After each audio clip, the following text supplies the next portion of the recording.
வணக்கம். நான் பார்த்தேன் சமைத்தேன் நல்ல பொண்ணு. இன்றைக்கி நம்ம பார்க்க போகிற ரெசிபி வந்து ஒரு பீட்டா ப்ரெட்டு தான். பீட்டா ப்ரெட்டு அப்படிங்கிறது வந்து டர்க்கிஷ் ப்ரெட்டு, அதாவது துருக்கி தேசத்தில் பண்ணுற நம்ம சப்பாத்தி மாதிரி பண்ணுற ஒரு ப்ரெட்டு தான். இதுக்கு யூஸ்வலாக அவள் வந்து மைதா மாவு தான் யூஸ் பண்ணுவாள். ஆனால் நான் இங்கே வந்து கோதுமை மாவு எடுத்துட்டுருக்கேன். ஒரு கப்பு கோதுமை மாவு எடுத்துக்கணும். அதுக்கப்புறம் ஒரு ஸ்பூன் சர்க்கரை, கொஞ்சம் அதுக்கு தேவையான அளவு உப்பு, அப்புறம் அரை கப்பு தயிர், இதை மூணுத்தையும் போட்டு நல்லா பிசைஞ்சுட்டு ரூம் டெம்பரேச்சரில் இருக்கிற தண்ணியை விட்டு கொஞ்சம் தளர பிசைஞ்சுக்கணும். அதுக்கப்புறம் இதுக்கு ஆலிவ் ஆயில் தான் விட்டுக்கணும்னு இல்லை, என்கிட்ட இருந்ததுனால நான் ஆலிவ் ஆயில் விட்டுட்டேன். எந்த ஆயில் உங்கள்கிட்ட இருக்கோ அதை விட்டுக்கணும். ஆனால் கொஞ்சம் நல்லா தாராளமாக விட்டுக்கணும். இது உங்களுக்கு நல்லா பொந்தி வரணும் அப்படின்னாக்கா நீங்கள் அந்த பேக்கிங் பவுடர் அதெல்லாம் போட்டுக்கலாம். ஆனால் நான் எதுவுமே போடுறதில்ல. நம்ம இந்த தயிர், இந்த சர்க்கரை இதெல்லாம் போட்டுச்சா அதுவே அது ஃபர்மெண்ட் ஆகி நல்லாயிருக்கும். இப்போ மேலேயே கொஞ்சம் ஆலிவ் ஆயிலை பெரட்டின்ட்டு நல்லா தடவின்ட்டு இதை ஒரு தட்டை போட்டு ஒரு மணி நேரத்துக்கு மூடி வச்சுடலாம். அப்புறம் இதுக்கு தொட்டுக்கிறதுக்கு வந்து நான் எல்லா வெஜிடபிள்ஸையும் மிக்ஸ் பண்ணி போட்டு அது கூட ஒரு சாஸ், அதாவது தந்தூரி சாஸும் போட்டுட்டு ஒரு நல்ல டேஸ்டியான ஒரு வெஜிடபிள் கறியும் பண்ண போகிறேன். இப்போ வந்து அந்த வெஜிடபிள் கறி எப்படி பண்ணுறது அப்படிங்கிறத நான் காமிக்கிறேன். இப்போ இந்த பீட்டா ப்ரெட்டுக்கு தொட்டுக்கிறதுக்கு ஒரு வெஜிடபிள் கறி மாதிரி ஒன்று பண்ணுறேன்னு சொன்னேன் இல்லையா, அதுக்கு வந்து என்னெல்லாம் வெஜிடபிள்ஸ் வச்சுட்டுருக்கேன்னா கொஞ்சம் லெட்யூஸ் வச்சுட்டுருக்கேன், பச்சை பட்டாணி, இங்கே வந்து கீரை, அப்புறம் வெங்காயம், இது வந்து வெங்காயத்தாள், கேரட் வச்சுட்டுருக்கேன், நிறைய டொமேட்டோஸை கட் பண்ணி வச்சுட்டுருக்கேன். அப்புறம் எங்கிட்ட கொஞ்சம் zucchini இருந்தது, ஒரு பீஸை அதுவும் வச்சுட்டுருக்கேன். இங்கே வந்து உருளைக்கிழங்கு வேக வச்சு வச்சுட்டுருக்கேன். ஆனால் இதில் வந்து ஒரே 2 துண்டு தான் நான் யூஸ் பண்ணுவேன். இந்த மாதிரி எக்ஸோட்டிக்காக இருக்கிற வெஜிடபிள்ஸாக யூஸ் பண்ணணுன்னே கிடையாது. உங்கள் பீன்ஸ் கொஞ்சம் வச்சுட்டுருக்கேன். என்னெல்லாம் வெஜிடபிள் உங்கள்கிட்ட இருக்கோ அதை நீங்கள் யூஸ் பண்ணிக்கோங்க. முதல்ல வந்து இந்த ஆலிவ் ஆயிலை நான் விட்டுக்கிறேன். நான் சொன்ன மாதிரி என்ன ஆயில் வேணால் நீங்கள் விட்டுக்கலாம், இல்லைன்னா வெண்ணெய் கூட போட்டுக்கலாம், ரொம்பவே டேஸ்டியாக இருக்கும். முதல்ல வந்து வெங்காயமும் இந்த கீரையும் போட்டு நல்லா அதை வதக்கிண்டுடலாம். இந்த வதக்கும்போது ஒரு சொட்டு உப்பு போட்டுக்கோங்க. அது ஒரு 2 மினிட்ஸ் வதங்கினப்புறம் இந்த மற்ற எல்லா வெஜிடபிள்ஸையும் போட்டுட்டு நல்லா வதக்கிக்கலாம் நம்ம. ஆனால் இந்த உருளைக்கிழங்கு ஒண்டி போட வேண்டாம், அதை வந்து கடைசியில் போட்டுக்கலாம். இந்த எல்லா வெஜிடபிள்ஸையும் போட்டதுக்கப்புறம் ஒரு ஃபியூ செகண்ட்ஸ்க்கு அப்புறம் நம்ம அதுக்கு உப்பும் போட்டு மிளகா பொடியும் போட்டு சில்லி ஃப்ளேக்ஸ் போட்டுக்கலாம். அதை தட்டை போட்டு கொஞ்சம் நாளை மூடி வைக்கலாம். அது கொஞ்சம் எல்லாம் நல்லா வேகட்டும். ஆனால் அது நல்லா கிறிஸ்பியாக தான் இருக்கணும் வெஜிடபிள்ஸு, அதனால ரொம்ப குழைய வேக வைக்க வேண்டாம். இதுக்கு விடுறதுக்கு ஒரு சாஸ் பண்ணணும், தந்தூரி சாஸ். அது எப்படி பண்ணணுன்னா, மயோனிஸ் இருக்கு இல்லையா, நான் வெஜிடேரியன் மயோனிஸ் எடுத்துட்டுருக்கேன்.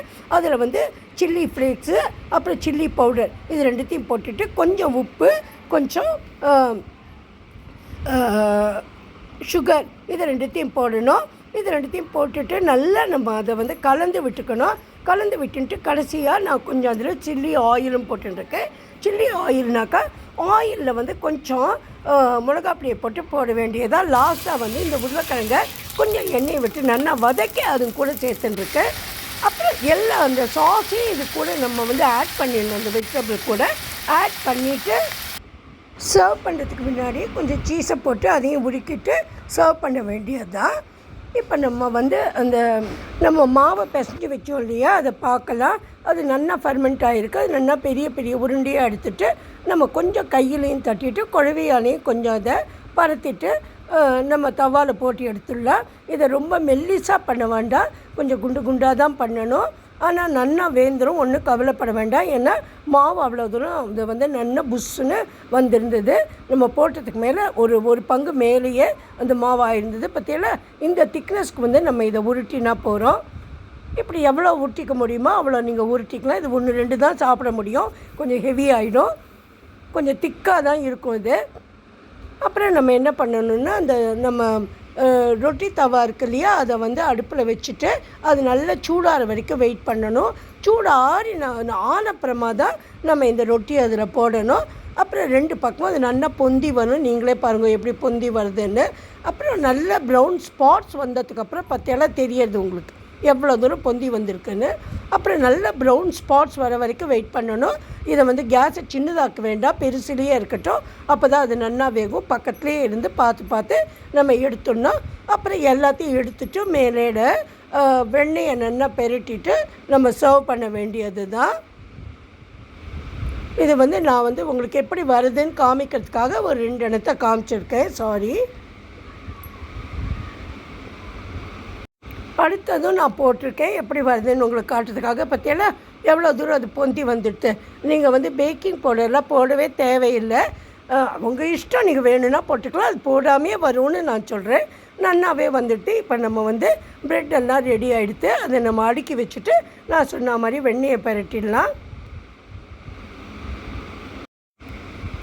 இப்போ நம்மளோட வந்து பீட்டா ப்ரெட் வந்து ரெடி ஆகிடுது. அதுக்கு மேலே நான் கொஞ்சம் வந்து கஸ்தூரி மேத்தியை போட்டிருக்கேன். உங்களுக்கு வேணும்னாக்கா நீங்கள் உங்களுக்கு என்ன இஷ்டமோ அதை மாதிரி போட்டுக்கலாம். பாருங்கள், நான் பிரித்து காமிச்சிருக்கேன். உள்ளுக்குள்ளே எப்படி வெந்திருக்கு பாருங்க. நம்ம திக்காக போட்டோம், ஆனால் அது மாதிரி நல்லா வெந்திருக்கும். உள்ளுக்குள்ளே வேகாமே இருக்காது.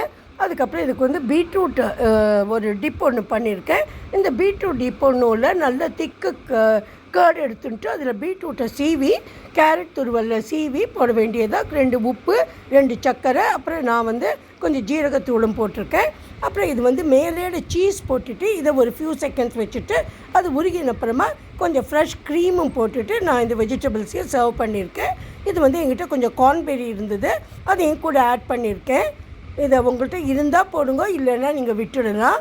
இது வந்து நம்மளுக்கு டேஸ்டியான பீட்டா ப்ரெட்டும் இந்த மிக்ஸ் வெஜிடபிள் கறியும் ரெடி ஆகிடுது வித் தந்தூரி சாஸோடு.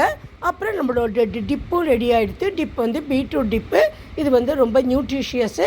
சில பேர் வந்து அந்த பீட்ரூட்டை கொஞ்சம் வேக வச்சோ இல்லை வறுத்தோ போடுவா. நான் வதக்கி எல்லாம் போடலை. என்ன அப்போ தான் அதனோட கரெக்ட் நியூட்ரிஷன் நம்மளுக்கு கிடைக்கும் சொல்லி அலம்பிட்டு அதை நல்லா ஃப்ரெஷ்ஷாகவே நான் போட்டிருக்கேன். ரொம்ப ரொம்ப டேஸ்டியாக இருக்கும்.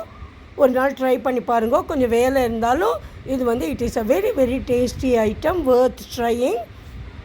உள்ளுக்குள்ளேயே நன்னா வெந்திருக்கும். Hope you all will like this. If you like my video, please subscribe to my channel. Thank you friends.